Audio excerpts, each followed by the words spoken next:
If astronomers in the early part of the 20th century knew about Z-pinch, they would never have adopted the theory of first star formation or the Big Bang.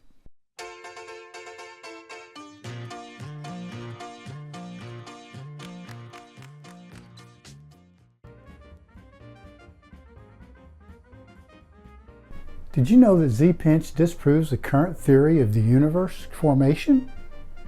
What are they going to tell you in school? Nothing exploded and created everything.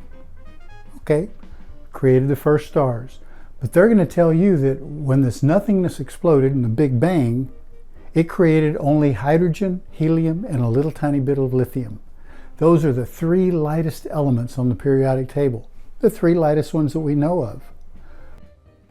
But Z-pinch creates all the elements on the periodic table. What's Z-pinch? What we have is 10 floppy wires that are capable of carrying a very large current, and they're connected in parallel so that when I turn on the power supply, I'm going to have a very large current travelling in the same direction down all 10 of these wires. Well, let's give it a whirl. Try again. The Z machine, as it's known, is run by John Porter.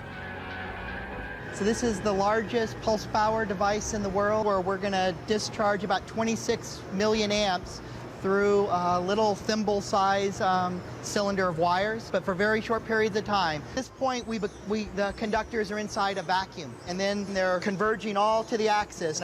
Nearby, John shows me a target that will sit at the center of the machine. So the 26 million amps is flowing right along there. And then you can barely see the array of wires. There's probably like 300 wires here. They look like a spider's web. Exactly. They're absolutely tiny.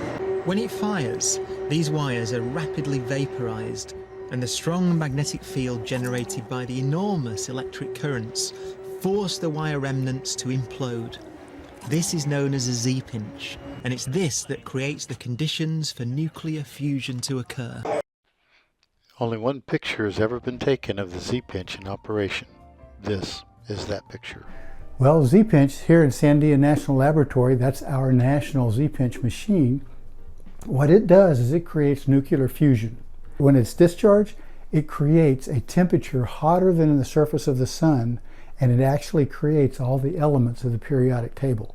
That's called the Z-pinch. So, how does Z-pinch disprove the current theory of the universe formation? Here's how. Charged particles of the same charge repel each other. You've probably heard in school, like charges repel, unlike charges attract. If you have two protons together, you can try and push them together, but they're not going to go together that far. Why? Because they have an electrostatic Coulomb repulsive force.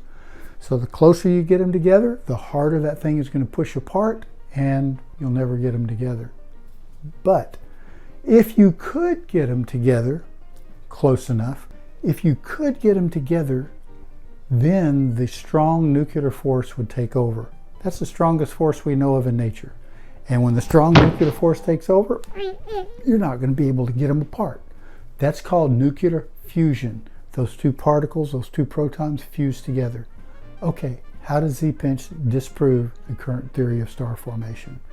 Remember, star formation is nothing exploded and created hydrogen, helium, and lithium. So when the Big Bang happened, all of the protons were zipping out in all directions, but they were extremely dense and going extremely fast. In one area, there's a gazillions of protons moving in this one area. Now here's the interesting thing. When you get a charged particle moving, it creates a magnetic field. See, here's an example. That's exactly what happens in Z-pinch.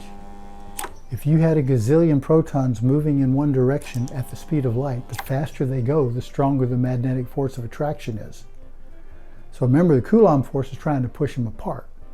But if they're going really fast, they create magnetic fields. Their magnetic fields interact with each other. They get pulled together. So if the Big Bang started the way they claim, then what would happen is, because of the Z-pinch, you would get elements that are so big, they're not even on our periodic table. You may have an element of 10,000 protons clumped together, and then another one over here with 10,000 protons clumped together. As they get further and further apart from each other, those clumps, and the gravity starts slowing them down, because of the slower speed, you have smaller magnetism, and eventually the part of it, little pieces are going to start coming off because of the Coulomb effect, with the like charges repel each other, until eventually you would have all the elements that we have here today. That would make up the first generation stars if the Big Bang started the way we're told in the classroom. Now, we've determined that the Big Bang probably didn't happen because we don't see any evidence of it. We don't see huge, gigantic stars with all kinds of very, very, very heavy elements in them. I do believe in the Big Bang, but not the Big Bang that's taught in school. In 2 Peter 3, it says that the heaven and earth are going to pass away with a tremendous noise. That's a Big Bang. Everything will be burnt up eventually, and then God is going to create a new heaven and a new earth. The question is, will you be on that new heaven and new earth?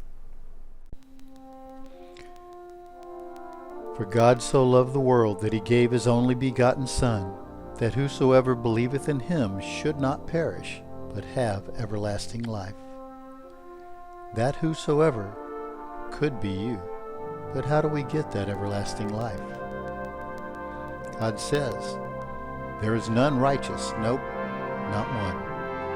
Not you, not me, no one. The bad things we do, God calls sin. The wages of sin is death, but the gift of God is eternal life through Jesus Christ, our Lord. The one who made the universe came to pay the penalty for our sins. And God commendeth his love toward us, in that while we were yet sinners, Christ chose to voluntarily die for us, to pay our penalty. You know, if you will confess with your mouth the Lord Jesus, and shall believe in your heart that God hath raised him from the dead, thou shalt be saved. For with the heart man believeth unto righteousness, and with the mouth confession is made unto salvation. For whosoever, that's you, for whosoever shall call upon the name of the Lord shall be saved.